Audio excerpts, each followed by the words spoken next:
कि सीताराम कहते कहते तुलसीदास इतने पद पर पहुंच गए, महाराज गोस्वामी तुलसीदास जी हो गए। इसलिए भगवान का नाम कितना बड़ा होता है कि भगवान का नाम जो लेता है जमीन से आसमान में पहुंच जाता।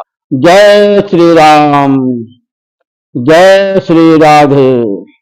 देखिए गोस्वामी तुलसीदास जी महाराज भगवान राम के और पवन सुत हनुमान जी के बहुत बड़े भक्त थे और बहुत बड़े प्रेमी थे गोस्वामी तुलसीदास जी महाराज।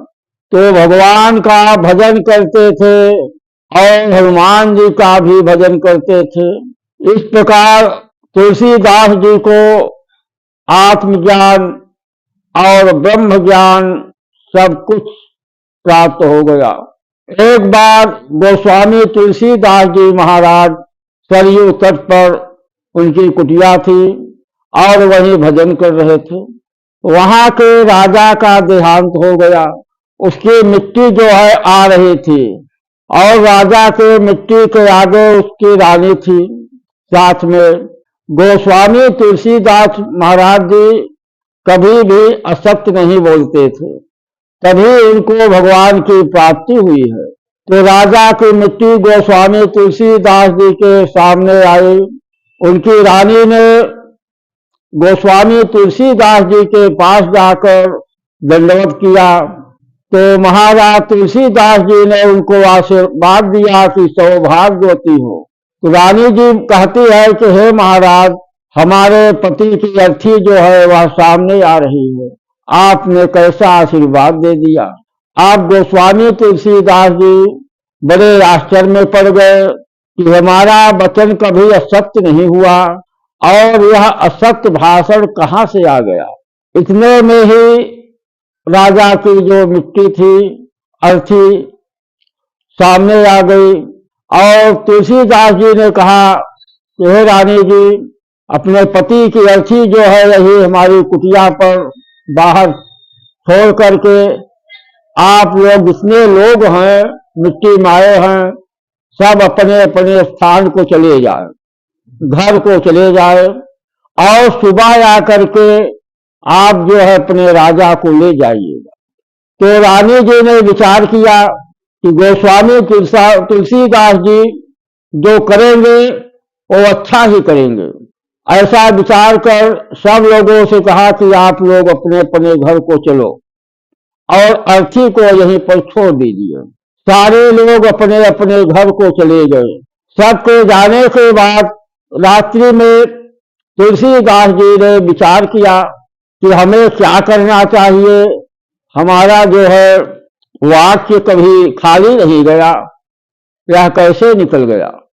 तो तुलसीदास जी ने पवन सुत हनुमान जी को याद किया, उनका ध्यान किया।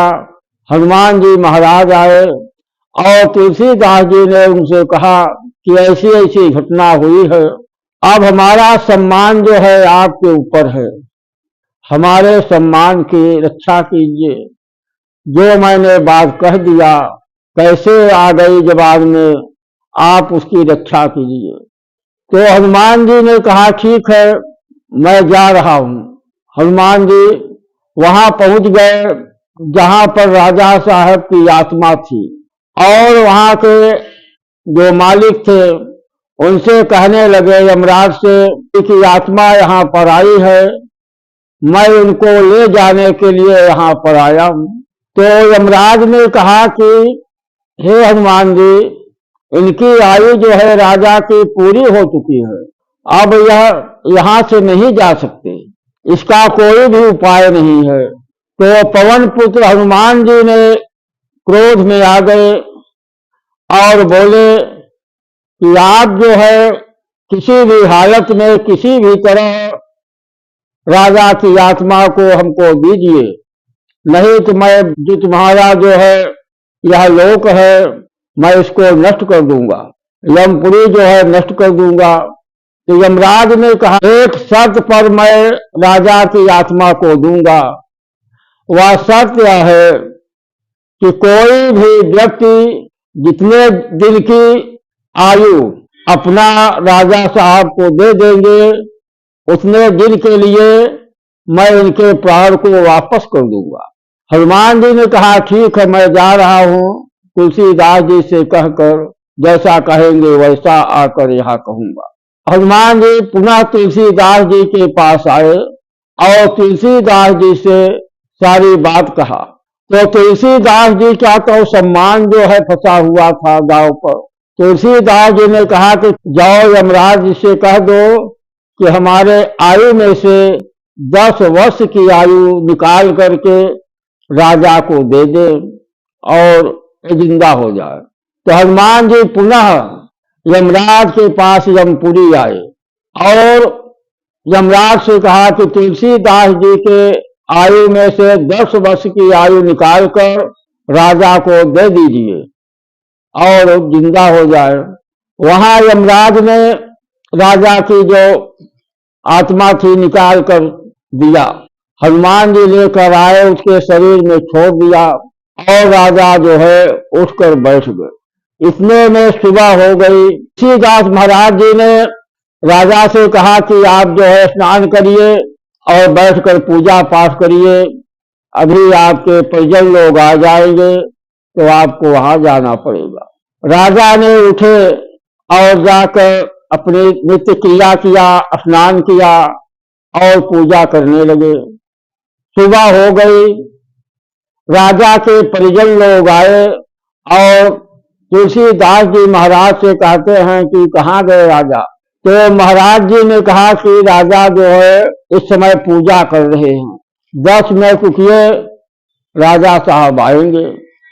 राजा साहब आ गए वहां बाहर। पूजा के बाद सारे लोग बड़े प्रसन्न हुए और महाराज तुलसीदास जी को और हनुमान जी स्वामी की जय जयकार करने लगे। तो भगवान के नाम में कितनी बड़ी ताकत होती है कि सीताराम कहते कहते तुलसीदास कितने पद पर पहुंच गए, महाराज गोस्वामी तुलसीदास जी हो गए। इसलिए भगवान का नाम कितना बड़ा होता है कि भगवान का नाम जो लेता है जमीन से आसमान में पहुंच जाता। परंतु यह कर्म भूमि है, जब आप भगवान के नाम को लेंगे और उनका भजन करेंगे तभी ऐसा होगा। इसलिए सीताराम का नाम और भजन नित्य निरंतर करना चाहिए। सीताराम सीताराम सीताराम सीताराम सीताराम सीताराम सीताराम सीताराम सीताराम सीताराम सीताराम सीताराम। देखिए सीताराम नाम का भजन कितना सुंदर लगता है। इसलिए आप जब भगवान के भजन को गाएंगे करेंगे तो आपका मन जो है बहुत प्रसन्न होगा। इसी भजन में जो है तन मन दोनों इकट्ठा हो जाता है और कार्य सिद्धि का योग बन जाता है। इसलिए सीताराम नाम का जप और भजन अवश्य करिए। जय श्री राम, जय श्री राम।